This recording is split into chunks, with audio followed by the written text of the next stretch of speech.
day 20 of the 30-day countdown, where I'm on a mission to get 2,000 Australian artisans on the waitlist to join Made It. And on an email I had out this week, and it was going through to our warm audience. And if you've been following along with this, I'm sharing quite a bit more about our strategy as far as our email marketing, but our advertising as well. And I'm going to jump into that a lot more today as well. But I sent an email out to warm audience, which means that it's artisans that have had touch points with us, and it might have been in multiple ways. Now, because we're an application only platform, it means that, oh, whoops, button's undone. It means that not everyone is able to get onto their platform, and they might have applied before. And one of the biggest things that we see in a gap with applications is actually images. And as a marketplace where we're, striving towards handmade excellence, right? Photography and product images are really important, and it doesn't by any means that they have to be professional or perfect, far from it, but there is absolutely a quality standard that we need with those images. Anyway, so I sent an email out to that warm audience this week just saying, hey, you're not on the wait list yet. Are you on the wait list? What do you want to do? And we got a response. Literally, we actually got quite a lot of lovely responses, which is beautiful. But one artisan came back and she's like, is this a scam? Is it just getting me in the marketing funnel? And I was like, no, this is legitimate. Like, the reason why we've closed our doors for artisans to join Made It, because trust me, as the revenue stream for the business, I 100% want artisans to join the platform.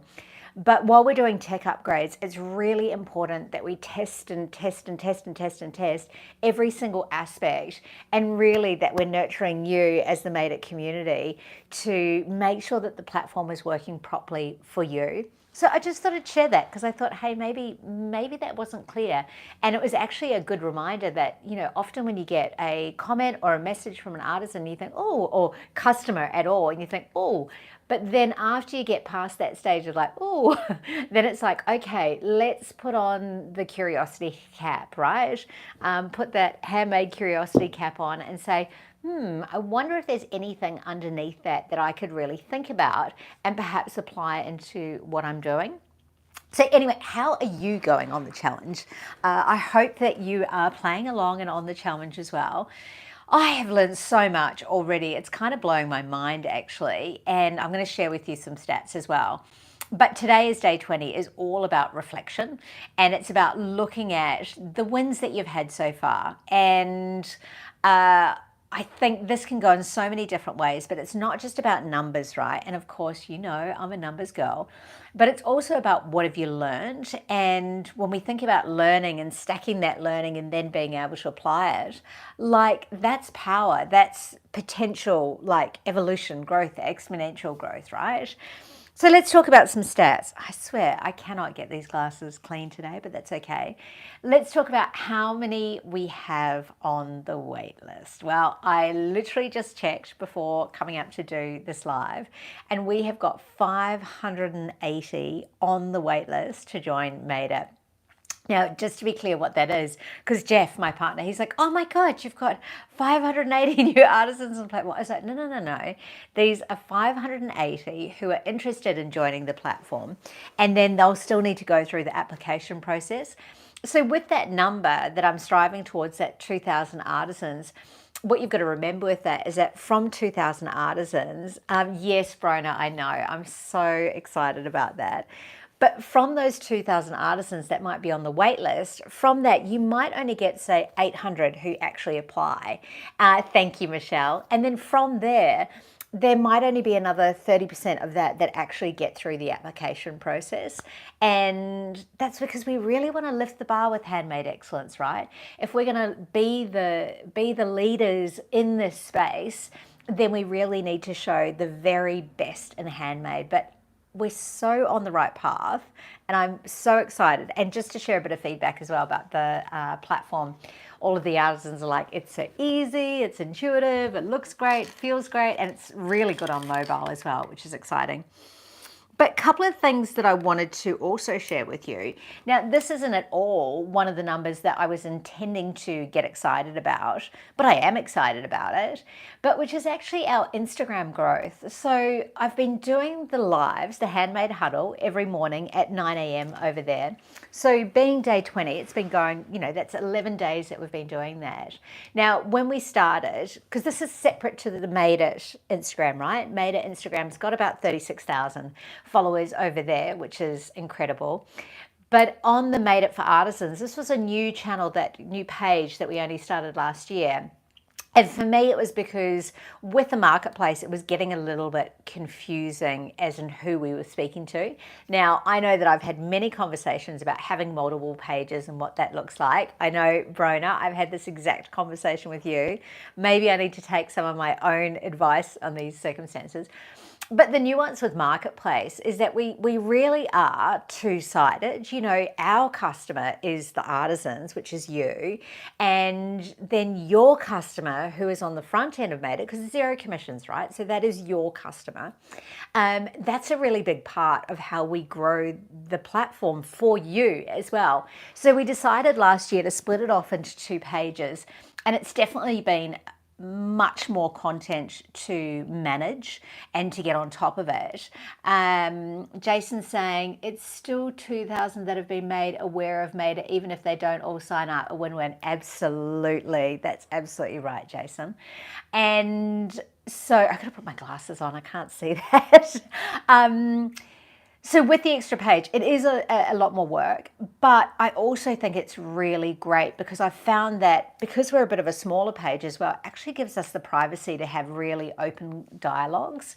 We can be in a public place, but yet we can be really real about some of the nuances and difficulty that it can be in selling online, and that online or even in person, right?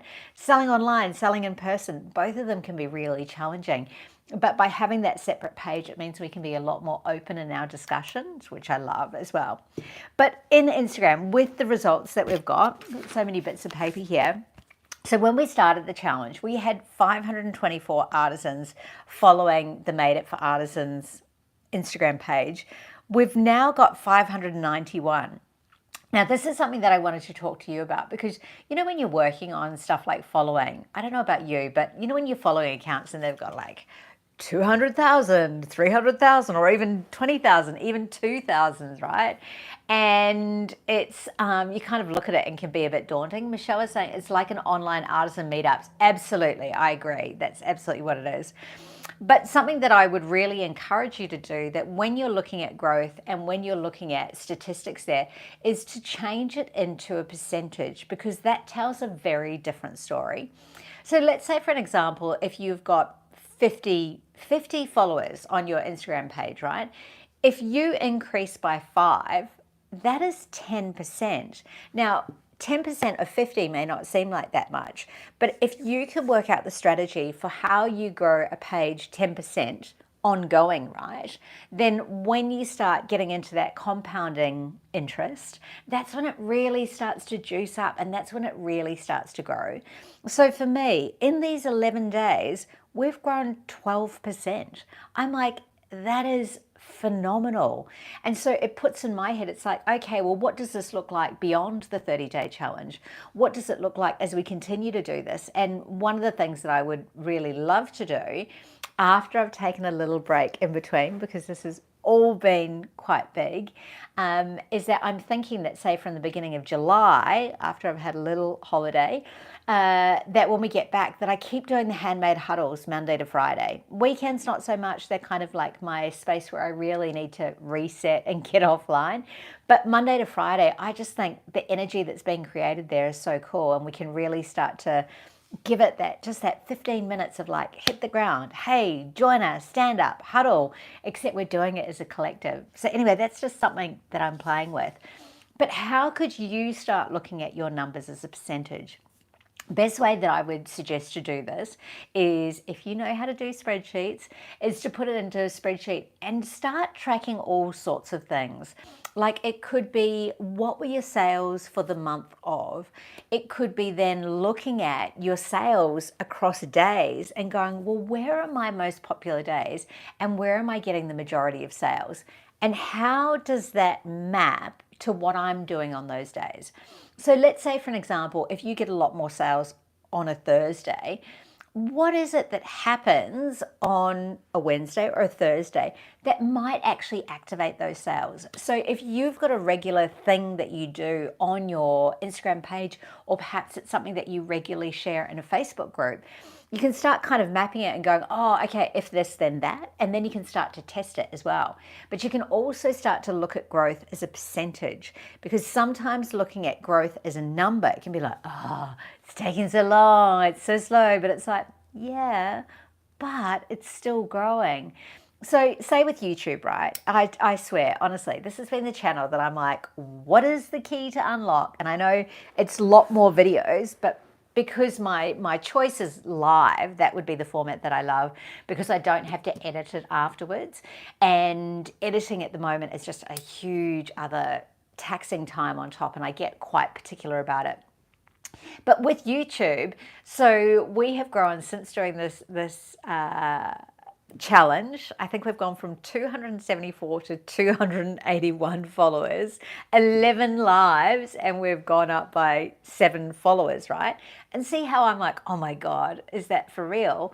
But when we talk about in the context of a percentage, well, then all of a sudden it's like around 8%. And I'm like, okay, well, if I can keep working out how to grow 8% at a time, that's going to compound to actually be something great. So just give it a go with what you're looking at in your sales and your following, and start shifting your mindset to percentages. Because even when it comes to like production planning and like as in planning your time, let's say we've got Christmas coming up and what that's going to look like, but even what are your costs, like what's the percentage? Because as you grow, a lot of the time percentages don't change. It's just the volume and the scale has changed, therefore it's bigger numbers. But getting really clear on those percentages is a great unlock, a great business unlock, I would say. Now, as far as for the weekend, what we've got on, we've got Handmade Huddle both days, of course, at 9 a.m. And I will have some videos on YouTube, but I'm not 100% sure they're going to be live. I might just do a cheeky, actually publish on a couple of videos. But what I'm doing with Facebook advertising, because as you know, we do absolutely, Facebook advertising is a big part of what we do. But what I've found, and what I found worked really well last week, is that I bumped up the advertising spend to like $50 a day for one campaign. So we've got multiple campaigns, but this is for the waitlist one in particular. I bumped it up to $50 each day on the Saturday and Sunday. Actually, I did it today as well, just because it's not necessarily that I think that there's more traction on the weekend, because that's not always true, just as a side note. But it's more that it allows me to not be organically pushing, if that makes sense. Having that little bit of a buffer with the advertising means that a little bit of heavy lifting is happening there at the same time. But if you're in this challenge and you're doing this, one of the things I want to remind you though is about just measuring in general. And when you're doing a 30-day sprint, I think you want to do it daily, because you want to be able to say, oh, what did I do? What was the impact? What did I do? What is the impact? And even though it's not usually immediate or direct, it just gets you into that headset. But also, if you're in at day 11, now would be a good time to go, oh, what's the change impact from day 1 to day 11, and how much has gone on? And then you can start to see actually a lot more of what's improved. So get your pen and paper out, start mapping it down, start measuring everything, and really take a moment to say, hey, you're this much into the challenge. What have I learned? What have I discovered? And you might only be 3 days into the challenge. So it's also still a good point to say, what's happened in the last 3 days?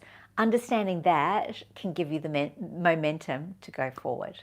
So look, that's it for me. I'm jumping offline for the rest of the day, and I'll be back online for the Handmade Huddle at 9 a.m. on Instagram. But also we've got our 9:30 Zoom with all of the wonderful Made It Collective, or whoever wants to join from the Made It Collective, so that we can answer all your questions about the new platform and help you with anything that hasn't quite made sense. Anyway, have a wonderful afternoon. Thank you for joining me. Thank you for making me accountable. And I hope that I'm able to make you a little bit accountable as well. I'll see you soon. Bye.